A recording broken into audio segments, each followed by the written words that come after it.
this is a touchy topic, this topic of trauma. And I've heard a lot from you that it's kind of like, wow, man, I didn't realize all those events in my life are causing some of my issues and my pain issues right now. So it's really good to have this support to reach. I've been a therapist for 20 years, so I have a lot to share. I've worked with thousands of people, and I've worked with really complex medical cases. So let me introduce myself here today. My name is Phaedra Antioco, and I am an occupational therapist. I am a somatic experiencing practitioner. I do myofascial release, cranial, sacral. My hands are like surgical hands. Don't ask me to refer to your area because people are different. I can't find those referrals for you. And so I nearly died. I had a trauma 11 years ago. I feel that that is a gift in some way. And I really encourage you to find practitioners, doctors, naturopaths, practitioners who have been there in their own pain, because they get a visceral sense.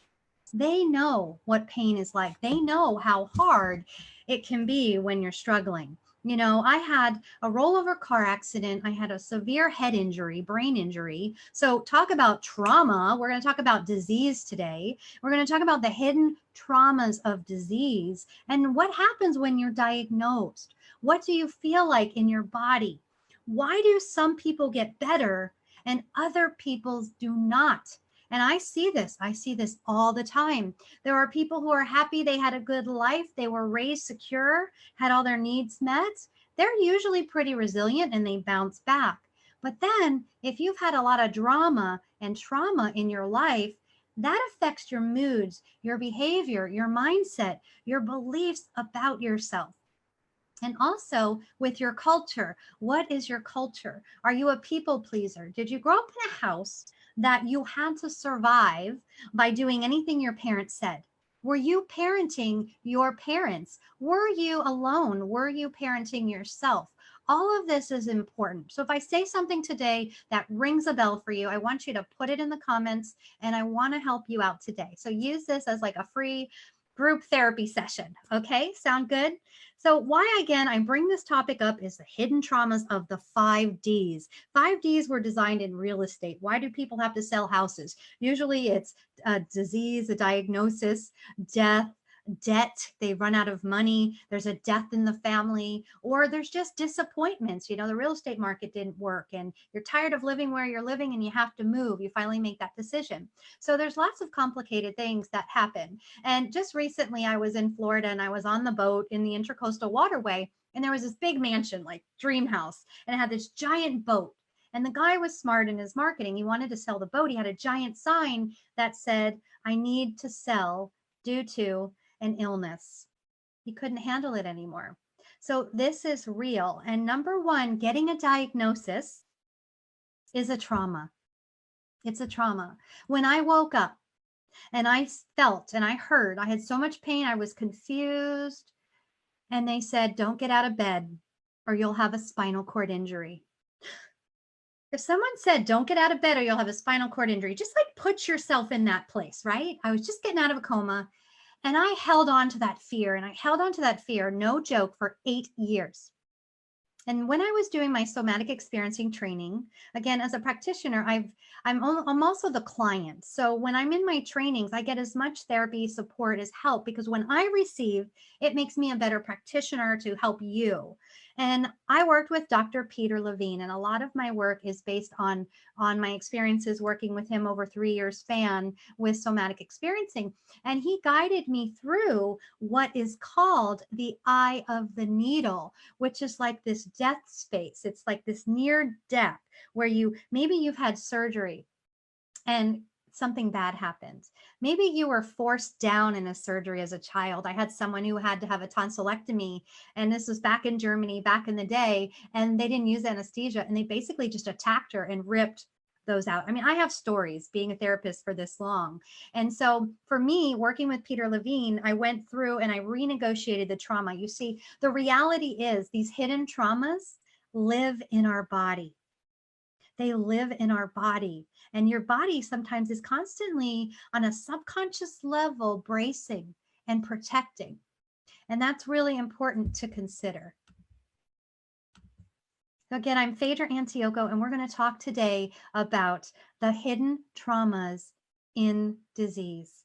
And now, again, waking up from a coma, don't get out of bed or you'll have a spinal cord injury. These were all things that were said to me. And I held on to that and I braced for 8 years.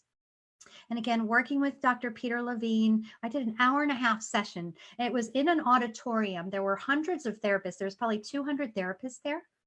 And I look fine, you guys. I look healthy and fit, but those traumas, those bruises, that fear, the bracing patterns, the clenching is underneath me. You can't see it. I could show you my x-rays. It doesn't look pretty, but I'm pretty strong and I'm pretty resilient. So working with Dr. Peter Levine, we went through the eye of the needle. We renegotiated the trauma of the accident, the rolling of the car, the strangling of the seatbelt. I'm coughing, I'm choking because it lives there. I still feel to this day, I've have little panic attacks sometimes where I'll just get really tight in my chest. And that is, I strongly believe, from the ventilator. I had a machine breathing for me. There's always this restlessness inside here. And it's just something I have to constantly work on and cope with. And by the way, so I went and I got my treatment with him. The whole audience was like gripping their chairs because they couldn't believe all of this trauma came out of me, the surgical trauma, the rollover car accident. And I'm telling you, it all lives inside us. So what happened was the next day I flew home and my back pain went down 80%. 80%. There's just a little tint. In fact, there's no more today. And that's what I do is I help people with those impossible cases. And usually people come to me, they've spent all their money, they're exhausted, and they don't know how to get better. They don't even believe that I can help them. And I can, because I've been there and I've been studying and I have all the tips and tricks. But the key is, why do some people get better and why others do not? And it's your life. It's my 5 steps. It's what's not working in your life. Are you in a marriage that's not supportive? Do you have chronic pain and you don't feel safe to tell your spouse that you're hurting so much? Do you feel inadequate as a spouse, as a wife, as a husband, because you can't play your role, because you can't work? Right? There's so many layers. And then we start to learn positive reinforcement. Oh, my back hurts. My fibromyalgia is flaring up. Our brain is hypersensitive to all of that, and it makes the pain worse. We grip, we brace, and we clench. And then there's this secondary gain is, oh, if I am in pain, I don't have to clean the floors. I don't have to cook dinner. I don't have to be intimate with my partner. I don't have to help my mom out anymore. I'm in pain. So sometimes we have a secondary gain in pain, and that can really keep you stuck. So let's go back to talking about disease. Now, common diagnosis of diseases. I've worked with all kinds. There is cancer. Okay, so maybe many of you, maybe you've had cancer, or maybe you've had a loved one who was diagnosed. Now imagine if you go to the doctor, something's not right, they do that test on you, and you go to the office, or they give you that call, and they tell you you have cancer. What happens? What happens in your body? That is the trauma. And then all of a sudden your world changes. And with me, I felt broken. I really, really felt broken. My beautiful, healthy body was snapped in half violently, like a bug being squashed in the window. And that's how I live my life some days. You guys might think I have it all together, but I'm not perfect. I have my challenges. I just have to work through it, and I'm asked for help, and I get help. But that lives in me. So whatever your subtleties are, and we talked a little bit about C-sections. I wrote an article in the blog that you guys got in your email, if you're on my email list, which you are because you got onto this call today. And, C-section scars. So many times, the woman wants to have the baby natural. They're everything. They pay for the doula or the midwife, and they're ready to go. And then there's a complication, the cords around the baby. Trauma for the baby. Right? Then the mom has to make the decision, and she had all these expectations. I'm going to deliver this baby naturally, and then she has to be cut open. So you're dealing with scar tissue. You're dealing with fascial problems. It goes roots down into the fascia, and disappointment. We're going to be talking about the hidden traumas of disappointment. You expected to have the baby a certain way, and you didn't. Then the body braces, the body clenches, and that can show up, and maybe not that year, the next 5 years, but 25 years down the road, it can show up. So what I do When I work with people, I do a trauma history. I want to know when you fell out of a tree. I want to know when that softball hits your face and you braced. Because you know, these little, even sports injuries, you know, that you walk through the door and you bang your elbow. It's like, oh, or maybe you've fallen on your tailbone. This is so common. You've fallen on your tailbone and you think about it, just the thought of that memory of falling down the stairs, falling on the ice, falling out of the tree, and you could still feel it in your body. That is literally what happens. And when I work with people, when you're away from the busy, when you're away from the addictions of, you know, drinking wine to check out, watching Netflix all night long, being in unhealthy, abusive relationships, complaining about your relationships, giving to everybody else, when you're in that mode, you are avoiding yourself. And then disease happens. Disease comes up and it gets worse, and our immune system's affected, and our nervous system is affected, and our nervous system controls our muscles. It controls our nerves, our cranial nerves, of how we breathe, how we heart rate goes up and down, and just how we digest our food. So if we are born into a traumatic family, have a traumatic childhood, it starts to create that foundation, which isn't a healthy one, for our lifestyle and for our health. And so I'm just going to check in the chat box real quick right now. Yeah. All right. So the first thing I want to do, and I know you've heard it. I know you've heard it. So I'm going to bring it up and I'm going to show it to you. I want you to do the ACE quiz with me. Okay. So the adverse childhood experiences test. And we're going to go through this. I'm going to share the screen. And we're just going to go through this together. And God bless you if you have not had these traumas. You might be saying, Phaedra, I don't understand this. Well, then just keep in mind as we get to this live training today, we're going to talk about disease and what it's like to have a diagnosis and the fear and am I going to die? You know, you get a cancer diagnosis, you do the chemo, you do the radiation, you're better. But there's just this little fear, this little unknowing. Is it going to come back? Am I going to get it again? And there's this constant little station on in your brain that's guarded, it's protected, it's bracing, never able to really be settled. And that's what we're going to talk about. So let me share this screen with you today.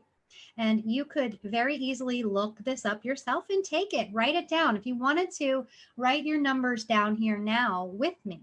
Okay, so it's the Adverse Childhood Experience Questionnaire. And the higher you score in this, the more likely to have chronic illness and disease that has a hard time getting gone, to get rid of it, to heal from it. And it's our mindset, it's our beliefs, and I'll tell you why in a minute. But look right here. And again, this might not have happened, but did a parent or an adult in the household often swear at you, insult you, put you down, or humiliate you? Or did they act in a way that made you afraid that you might be physically hurt? What was the environment like? You're this pure spirit. We're born into the world pure. And let me tell you, when I work with babies, I work with newborns. When I hold their body, they are soft, they are beautiful, they're energetically flowing. Like I could feel head to toe. And the older we get, the harder it is for me with my clients to work on them. The more surgical scars, the more hurts you've had, the more divorces, the more hard marriages, it gets stuck.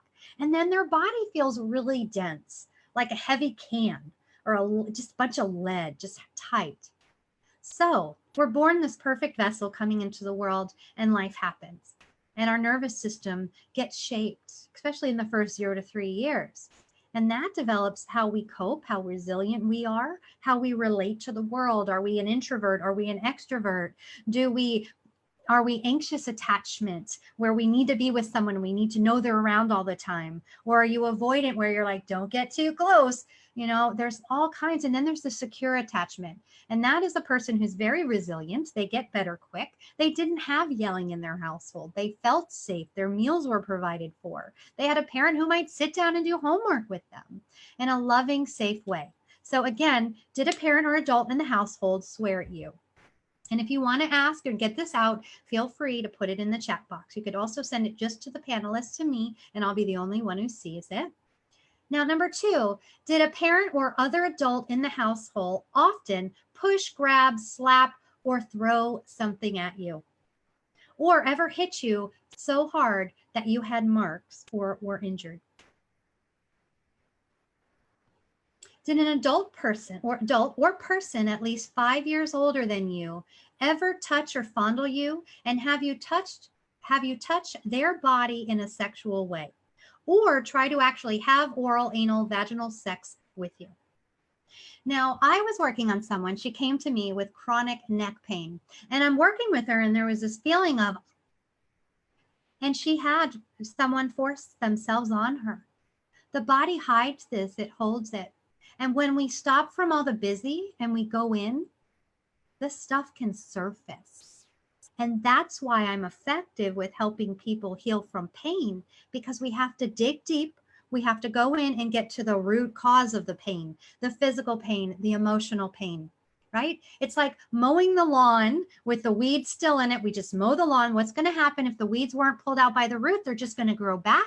They're going to start popping up all over the garden. We need to go deep. We need to pull the weeds out by the root. And that's what I do. And oftentimes there's a belief, a memory, and an emotion that can get trapped in the body, and that needs to be freed up. And we're going to talk more today about the feelings of when you get a diagnosis. When you get a diagnosis of a disease, of multiple sclerosis, Parkinson's, autoimmune conditions, Hashimoto's, thyroid conditions, thyroid cancer, all kinds of cancers, breast cancer, those things we have to address. And it's how we cope with it is how we more effectively heal. And that's related to this ACE test. And they're showing this more and more often now. Number 4, did you often feel that no one in your family loved you or thought you were important or special? I was tormented. My brothers, I was fat, ugly airhead. No joke. And there is issues with that even to this day. Or did your family didn't look out for each other, feel close to each other, or support each other? Or did you often feel that you didn't have enough to eat, had to wear dirty clothes, and had no one to protect you? Or your parents were too drunk or high to take care of you, or to take you to the doctor if you needed it? Were your parents ever separated or divorced? Was your mother or stepmother often pushed, grabbed, slapped, or had something thrown at her? Or sometimes they're often kicked, bitten, hit with a fist, or hit with something hard? Or ever repeatedly hit over at least a few minutes, or threatened with a gun or knife? Did you live with anyone who has a problem drinking, or an alcoholic, or who used street drugs? Was a household member depressed or mentally ill, or did a household member attempt suicide? Did a household member go to prison? Okay. These are heavy topics that we're talking about. And I talk about them because these are the root causes of a lot of the illnesses, a lot of the stress, and a lot of the torment that we have. Okay.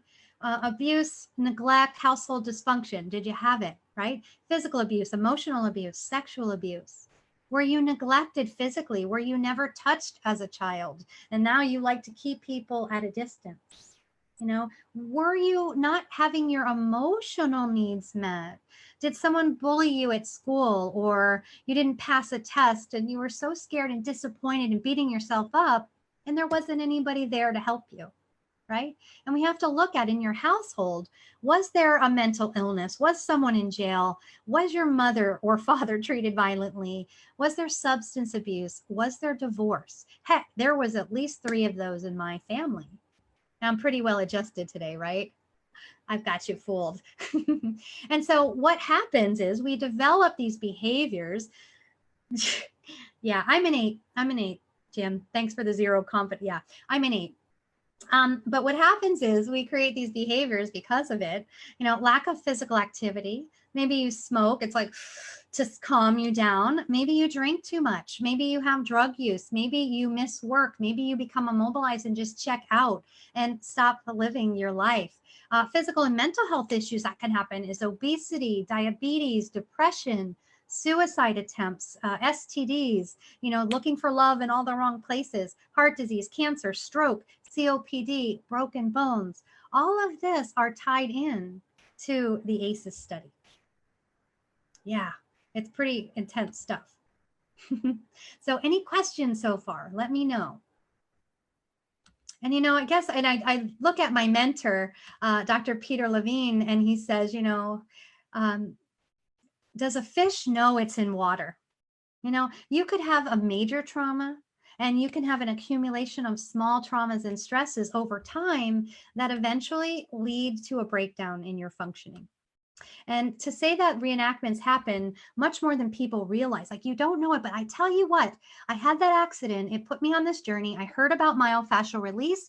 I got a treatment. They worked on my stomach and the fear came out. I didn't remember the accident. I never remember it, but my body did. And the fear came out. And I'm taught, and I teach my clients this, it's hard for them to do. But if emotion comes up, let it come up, cry, because we need to get it out. It's better out than in. And it all happens and it starts to build up, build up, build up.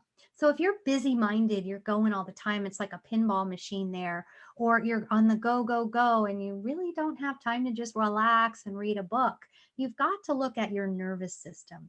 We can get stuck in fight. We can get stuck in flight where we're running and busy all the time, or we can become immobilized and get stuck in the freeze response. And then we are nervous systems working together at work, living together, relating together. And then it can be like we are magnets attracting each other to complete those traumas. And that's what Freud says is we attract certain people to help us complete the traumas. Okay. And so it's, people then they're like magnets attracting each other. They experience it. They can have threats. They can feel threatened because there's unresolved hidden traumas in their relationships. And we're going to get to talking more about that when we do the series part on hidden traumas in divorce. Many of you have been divorced. Many people I do discovery sessions with talk about it. And that's like, think about a challenging childhood. Then this is very common. People have gotten married early because they needed or wanted to get out of the family home. And they attract somebody, magnets, trauma attracts trauma, nervous systems attract certain nervous systems. And then all of a sudden, you're stuck in a 25-year marriage, completely unhappy. It's important that you know that you can heal from it. And these resentments come up. And I'm bringing this up now, and you might feel icky. You might. But if you tune into those body sensations and imagine releasing them, then you can really feel so much better. Right? So going back with complex illnesses such as cancer, multiple sclerosis, fibromyalgia, I have a rash on my face right now and I'm really frustrated because I've been to 2 doctors, called another doctor, and no one's working on it. Dr. Grace Liu, I called her up. She gave me an oil. I'm going to try that. I don't want to take antibiotics, but it's like it's starting to be frustrating, and it's starting to, I have to like hide my face or put makeup on a certain way, and it's really awful because I use fluoride toothpaste and it's sprayed all over my face, and I had an immune response and now I can't figure it out. So we all have these complex things that happen to us, and we have to become resilient to overcome them. But what happens with any illness, even a flu for an extended long time, or that cough that doesn't stop for 6 months, that it starts to have reactions in our body, in our mind, and our spirit. And just being diagnosed alone can be a traumatic experience. And like most traumatic experiences, it can leave a lifelong lasting imprint on a person. And we want to get rid of that. Trauma, it comes in many shapes and sizes, and it can be physical, emotional, acute, sustained, or any combo of this. And whatever the cause of it is, it can really last a really long time.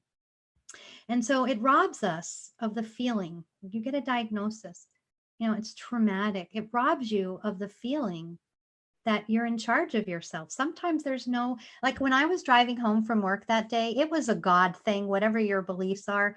It was the perfect day, and bam, something happened. I'm not afraid of dying now. I had no control. I lost control that day and my body changed. And often when we have diagnoses like cancer or, even colitis, all of these things, we don't have control. Why is this happening to me? And I really relate it all back to the nervous system, and the nervous system has to be calmed down. You have to feel safe. You have to feel loved. And when I work with my coaching clients, and many of them all are getting better, I cannot tell you the results they're getting. Why? Because I'm there. I'm there right there with them, close to them. They can message me anytime. And when these little triggers come up, I get them into their body. They can feel this felt sense. And then all these negative behaviors and people pleasing and saying yes when you mean no, all of that starts to change because your body becomes aware of the triggers and the alarms going off. And then I help people get really zen. You get into your body, and our brain, when we're in pain, which I focus a lot on pain or illness, then it's always focused on that. And that volume is so loud, it's on this pain channel. And we need to redirect you. So just a little tip, if you're in pain right now and it's so strong and it's, oh, my sciatica, or my neuropathy, I want you to tune your brain to feel a sensation that is away from that pain. Away from that pain. I don't want you to feel that pain. Tune into, maybe go to an area where it's still painful, but less painful, and start training your brain that way. It sounds easy, Phaedra. Yeah, but it's not going to work for me. That's where the coaching comes in when I work with people one-on-one and they get faster results because they get the love and security that they need, that secure attachment to finally heal, especially if your ACE score is really, really high. Okay. And so oftentimes our body is revisiting the traumas, and it's so subconscious, we don't even know it. And then our body can collapse and it can be immobilized. And maybe that's, I'm going to eat bonbons watching Netflix all night, or I'm just going to shut down and I'm not going to try anymore. I hate my job, but I'm just going to stay there. So it's this cumulative effect. And when our bodies are traumatized and we seek out the trauma, we need to find new experiences in our body that's opposite of the pain, that's opposite of the fear, opposite of the anxiety, and opposite of the sadness, right? And so sometimes we'll just touch on the trauma when I'm working with someone, and then I bring their awareness to what is working, what is positive. Or we do orienting. If you've been following me long enough, you know about orienting and just softly letting your eyes wander around the room and seeing where they land. And that brings you, yes, it's mindfulness, but with a dysregulated nervous system, mindfulness, forget it. But really, if you just look at it as, I'm going to look at this room, I'm going to look at the ceiling, look at the four walls, that I am safe. Right now, in this moment, I am safe, and the tiger isn't chasing me. That's important. You know, and like I said, I get people with so many issues, fibromyalgia, fatigue, digestive issues. They can't eat any foods. There's a lot going on with these people, and they're so scared and clamped down. There's bracing patterns, there's holding, there's fear, there's anxiety, there's all of that. And that's what happens when we get diagnosed with an illness. And then we have to decide if we're going to fight. If you read my blog, I had a really challenging childhood. And I'll just say it right here. When I was 12, I learned my father was a drug addict. He was addicted to cocaine. And my mom, she was kind of crazy. It threw her for the loop, and she raged. And so here I was at 12, and I was scared, and I didn't know. I didn't know what to do. And I grew up fast. And I put myself through, I said, I'm going to be an occupational therapist at 15. I went to private school. I got scholarships for that because we couldn't afford it. I told my story. I got a full ride to college. I've been working so hard ever since because I don't want to end up with, like my mom, a single mother of 3 children, washing hair, shampooing hair at a beauty salon for the rest of my life. I didn't want that. So I'm an overachiever, and I work hard. And that's what got me through when I woke up from a coma. And I lived alone, and I didn't have a boyfriend. I didn't have a husband. And what happened was I had to fight because they weren't going to let me go home and live alone. I had no choice but to survive. And some people who have it easy, they have a parent that they could go live with who could, take care of them and all that. I didn't have that. It was just me that I had to rely on. And I somehow put that in my head when I was 12. So going back to my experience with somatic experiencing and how this can help, is there is that day when I learned my father did drugs, and he's not anymore, and he's an amazing man, and I love him, and warm and fuzzies, like she kept him from me till I was about 18. She hated him, and the screaming and the yelling. It's like there's still drama going on. And my dad was my man. Like I needed him. And so I didn't have him, but I did in a somatic experiencing training. The therapist guided me. I got into my body, started feeling safe. That memory came up of me being 12 and learning you effing junkie. And I learned my father was doing cocaine, and that's why he was sleeping all the time. And that's why the car was totaled. And that's why we were paying for gas with pennies. And this therapist co-regulated with me, parented me, and we reenacted that moment. And instead of the fear and me being alone, and not at 12, my brain was not understanding what was going on. And my mother pushed my father out of my life as long as she could. This therapist sat with me and she held me. And she said, Phaedra, everything's going to be okay. And I put myself there as if it were my mother. And Daddy's sick. He has an illness. He's going to go to the hospital. He's going to go to rehab. And he's going to be okay. Don't worry, Daddy's going to be okay. And just by reenacting that trauma, we call it renegotiating that trauma, that day at that training a couple months ago, just like really changed me and really just got me grounded. So we have to look at all of these traumas, because what happens when we're growing up in an unsupportive home, we develop these beliefs. And you know what they are? They're horrible beliefs. I'm not safe. I am powerless and have no control. There's no one there for me. Life is unpredictable. The bottom can fall out at any time. People will hurt me and can't be trusted. I'm unworthy, unlovable, unwanted. I'm invisible. I'm bad. I'm not enough. I'm stupid. I'm ugly. If it meets, this is a big one, and all you, especially you women, you have to stop this. If I meet others' needs and expectations, I'll be safe. People pleasers, hello. I hear it and see it all the time. And that's what my clients do. They get into their bodies. They start realizing the behavior that's causing their pain, that's causing their muscle tension to increase, and their belief systems. They can release it. But we've got to get rid of this ugly, others' needs are more important than my own. I'm responsible for others. Success, status equals recognition. Having money is security and love. I have to be perfect all the time. Many of you, I talk to you, you deal with that just like I do, that perfectionism. My trauma with that is I grew up in a private school, and all the nuns, they would give special privileges to the people who got the best grades. So I became an overachiever. If I just get better grades, then the teacher will ask me to hand out papers. This was my little brain. This was my little brain and how I interpreted the world. And who we are today is the sum of our experiences.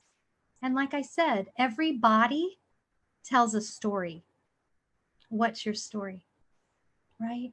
Because then getting a diagnosis, it can lead to PTSD-like symptoms. You don't have to have a major accident like me. Just getting the diagnosis is, it doesn't have to be a horrible accident, or if you were in war or had some other physical trauma. But I see many people with a medical diagnosis or disease, and they start to get anxiety, fear, and hopelessness. Gets triggered by the diagnosis, by the traumatic event. Hearing the words, you have cancer, not to mention, so you get the diagnosis, I have cancer, say breast cancer. Then you have to decide if you're going to lop your breasts off. Then they have the surgery to remove the breast. Then they want you to put new ones on. Then they put these metal expanders in to stretch the tissue. You can't even sleep and roll over at night. I know this because I've worked with the patients. And then there's just a complete feeling of loss surrounding them. They can't work. They have to take off. Can I survive? Am I going to have the money? Is my husband going to love me anymore? This is so complicated. And maybe you don't have a full long list of this, but maybe you just have a little. But let's shine the light on it today. And again, I'm throwing this out there, and it is traumatizing sometimes, even bringing this stuff up. But we can't stuff it down. We can't sweep it under the rug. I was attacked when I was 18. I believe that attack from behind, that fear, that's why my back is bad. That's why I'm bone on bone L4, L5, S1. but I don't have pain because I dealt with that trauma. I fought back and I pushed them away and I was safe. These are all the things that are important. Because if not, we get these diagnoses, then we're having flashbacks, we're keep reliving it, avoiding, you don't want to talk about it. People don't know how to talk to you. You feel ashamed. Then you cower inside. You don't want to be seen. These are all the realities of the disease. Now, through our lifetime, we've all had different diseases. How many of you had? It's like, how many layers do you have? It is the layers of the onion. So if you've tried physical therapy, you've gone to the psychologist, you've gone to the chiropractor, let me tell you, adjusting bones, a little rub on the muscle, a little ultrasound is not going to fix your pain if this is underneath, right? The iceberg. You ever see that picture, an iceberg on top? But there's this whole depth underneath. And that is really, really important. It's about body awareness. When you have fibromyalgia, all you're thinking about is the pain and poor me. And you become more aware of your sensations to get you feeling more into what is working, what does feel good. You start to feel better. You get more positive. The pain starts to dissipate. And I'm seeing this with a lot of my clients this week. I had 3 of them. They live and they have these triggering situations, but they're starting to learn that their reaction to how their body perceives it is basically because of how they're responding to it. They're scared and they're perceiving it. And then the trigger comes in and they clench and they brace. And we get them unclenched. We get them unbraced because they come to me. We release every muscle of their body. But then they have to go take care of their sick mom. And they feel they have to. And they put their whole life on hold and go help their mom. And then they get digestive issues and they get heart palpitations. But until they finally believe in themselves, that they can say no, that they don't have to people please, all those little belief systems we create as a child in an unsafe home, they start to stand up for themselves and speak their truth and get what they want. And then the symptoms resolve and they feel better. It's so much like that. And then really and what we're doing here on Wednesdays, think of this as like a live support group and having a good support network. It's the most single powerful thing to protect you against your traumas and being traumatized and stressed. And in order to recover the mind, the body, and the brain, we do need to be connected with other human beings.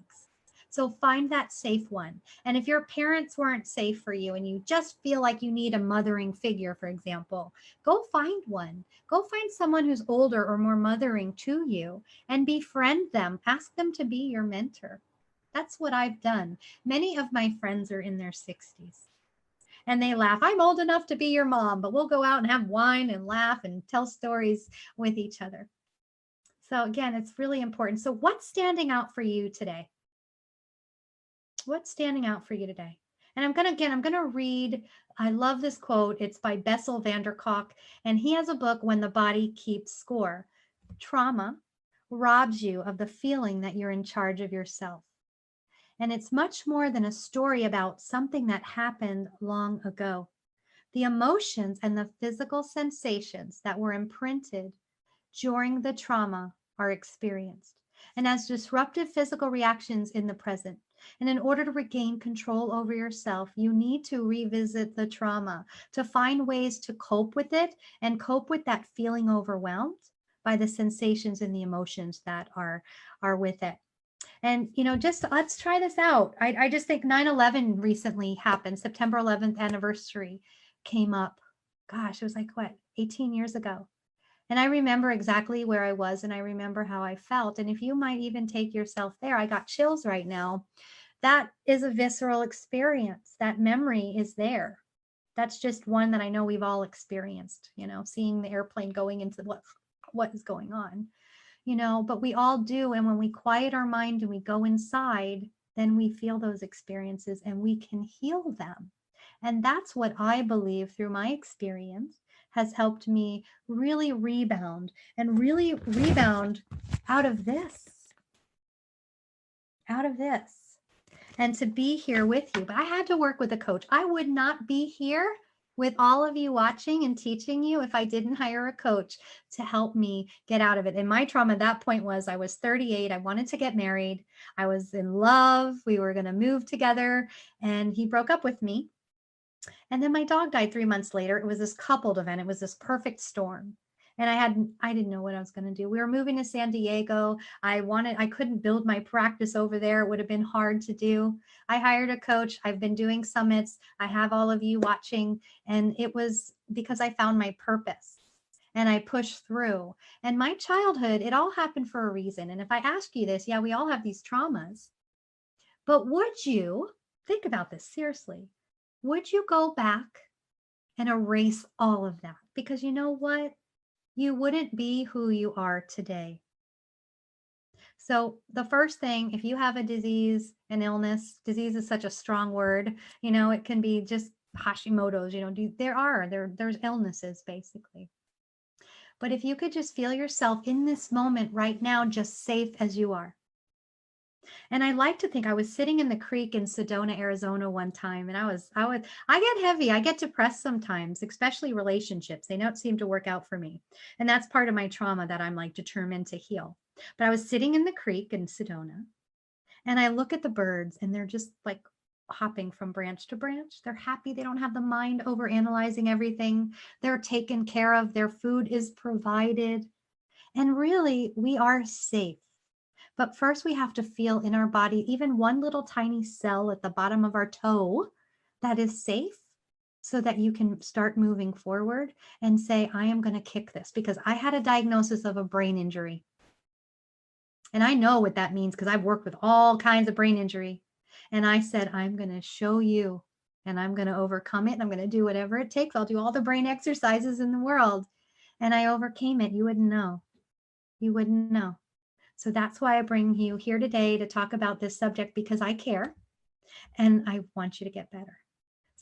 So this is, again, the part of the series, and we're going to be doing an online interview series. I'm working on getting experts, and it's going to be called Recharge Your Life, Freeing Yourself from the Hidden Traumatic Events of the 5 Ds. What are they? They are disease, divorce, death, debt, and disappointments. So each week now, next week, I believe we're going to do divorce, and we're just going to work through these because, oh boy, that's a hot, loaded subject. Yeah, reach out for the positive supports. I love support groups. I love for free help. Codependence Anonymous is amazing. Also, Adult Children of Alcoholics is a really good ACOA. And really, it's not necessarily if your parent's an alcoholic, it's really adult child of dysfunction. If you grew up in a dysfunctional household, hey, it happened. It created who you are today. I am for sure who I am today because of that. And you just have to shine awareness on it. That's the bottom line. You have to shine awareness and be safe and make those changes. But most importantly, don't give up. Because if you're stuck in an immobilized state, when an animal is being trapped, they freeze. They become immobilized until it's time that they feel safe, that they can shake out of it. But sometimes with humans, we just get stuck in that immobilized state and we forget our purpose. We forget why we're here. It's like Groundhog's Day every day, and you don't have that fight in you to then recharge your life. And we want to get you feeling better to recharge your life. So that's all I got for you today. That was a lot. I appreciate you. If you'd like to work with me, again, I do great therapies, great treatments. People fly to me. Even today, I was at a naturopathic doctor's office. I've learned about lasers. I wasn't convinced about lasers, but I had an intensive client come in. We had this 6-headed laser on her, and the fascia just started to release. And so it was actually even more enhanced. We need the human connection. We need the human touch. But I work with a naturopath. People fly in. We do an intensive. Imagine you go to a naturopathic doctor and you just get injections if you need it. You get oxygen and ozone therapies if you need it. You get IVs, you get tested, you get help your traumas being released, and you connect with me. And my hands are like scalpels, they're surgical hands. And we go in and we unravel those restrictions. And when you stop the busy and the addictive behaviors, that's when the magic happens. That's when these hidden traumas come up. Those hidden traumas come up. And lastly, if you are having a diagnosis, and again, here I was, I couldn't drive. They didn't want me to go live alone. What I had to do, I was my own caseworker. I had a notebook, it had tabs in it. And what I would do is be on the phone calling, and I knew the doctor's offices. I knew the medical assistant's name. I saved them in my phone. I saved the extensions. You know, when you go and you're like, oh, dial 1 to make an appointment. Dial 2 if you're a medical staff. Dial 3 if you'd like to talk to a medical assistant. Take number 3 and put it in your phone with the name of that medical assistant, and you call them. You are worthy to ask for help. You are worthy to get their attention. You are worthy to call up and have them send you a prescription if you're an established patient without going in there. You've got to try. You've got to try. So don't give up. There's always ways. And again, there's no one doctor that looks at everything. I had a physiatrist, a neurologist, a pulmonologist, a neurosurgeon. I had a neurologist. I had an internist. I had it all, right? And there's no one perfect person. But if you can feel safe with your practitioners and who they are, you are going to be really good. How do you overcome the feeling that you will upset others if you take a stand for your own health? So when people work with me, there is an app that I use, and it's like a walkie-talkie. And so my clients push the button and they send me a message, and I coach them through to say no because they're afraid. But as soon as they ask for what they need or they say no, it's like, yeah, I feel better. So we've got to coach you and support your nervous system to do that. So maybe overcoming the feeling you'll upset others if you take a stand for your own health, maybe do something small just to prove to yourself that you can overcome it. Fear is, the word fear, false evidence appearing real. So true. Revealing false beliefs has been my journey this year. Your freedom is felt and appreciated. All right. Okay, so I love this question. I wonder if you were the one who came to my office last week. So do all these traumas release at once? I'm thinking exorcist, or do you have to work on it one at a time? Okay, so Dr. Peter Levine, my mentor, they talk about titration. Think about if you're in the chemistry lab and there's that beaker of stuff that will explode if you put everything in too fast. So you've got the beaker filled, say, with water, and you've got a dropper, and you just drop, drop, drop, maybe even slower. Dr. Peter Levine, he wanted slower. Drop. Watching paint dry. But it's titration. So we should go slow. We don't bring it all up at once because it would be too much. But sometimes if you're in pain and I know that we got to go through that eye of the needle and go through the trauma or go around the eye of the needle, we never want to go too deep in, I'll take you there. And sometimes it could feel like an exorcism. But the reality is, if you want to scream right now, just scream. But as a child, we're taught to suppress our emotions, especially men. Let me tell you, men are way harder to work on than women, because women, you guys don't know this, you men that are watching, we like talk to each other.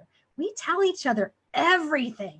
And you men are like, yeah, dude, how you doing today? Yeah, I'm pretty good. Work's going well. All right. And when you come to me, you feel safe. And I get deep. We open the Pandora's box sometimes, but you know what? Once you open it, there is this sense of freedom like you never thought you'd have. Let me tell you, it's beautiful. So yes, we need to take our time with releasing it, but I'm monitoring your body. I'm monitoring your breath. I'm monitoring your heart rate and how you're doing with things, because we don't want to overwhelm. And sometimes, you know, and it happened in the beginning with me, I felt like I was getting hit by a truck. And then if you're inflamed and we go in and we're breaking up scar tissue and you have a bad diet and your food is leaking from your gut into your bloodstream, you're not going to be happy, but it will resolve. But we have to sometimes break you open. And with all the stress and with all the traumas, my teacher, John Barnes, talked about the agony and the ecstasy, and Michelangelo, and how he had to go get those giant slabs of marble from the mountains, transported on a ship. I mean, days just to get that. And so when people come to me, they are these solid, hard slabs. They don't rotate their arms aren't swinging when they walk. They can't move their head. They're very stiff and guarded. The more stress, the more trauma, the more sedentary lifestyle, you become that way. So I do a before and after, and the changes are miraculous. I wish some of them would agree to let me show, because I would love to show them to you. So take that marble, that square hard marble. Think of the statue of David, and cutting out and carving the beautiful muscles and skeletal system. That's what I do with people. But first, we do need to deal with the emotional system. And then it helps the body when we release the mind. But I got to tell you, if you're in a marriage that's not serving you and that's not working, or a job that's not serving you, or you hate where you live, you need to change it. And when you change it, freedom happens, and you do experience that freedom. If you've had a divorce, or that moment of, should I stay or should I go? It's angst. It's angst. But when you make the decision, yes, the Band-Aid gets ripped open, the wound is open, you take time and you heal, but then it was the best decision you've made, hopefully, right? So thank you all. Thank you all. We talked about titration. We can do an exorcism if you want. I don't recommend it, but we go slow. It's safe. Imagine what it feels like to be safe. And I'll leave you with this. When was the last time in your life where you really felt safe? You were calm, you were relaxed, you were breathing into your belly. When was that? Take yourself there now as we end. I sign off. You check in, close your eyes, and just be there with it. All right. God bless you all. Thank you for tuning in. I will see you next week. It's a hot topic. We're going to be talking about divorce. And I know that this is heavy material and you might feel a little icky tonight. So just journal about it, write about it, commit to overcome it. Do some affirmations. I am safe. I am safe, and I love me, and I am well. I am well. Okay? Good night so much. All of you, thank you so much. I appreciate you, and take care. I'll see you soon.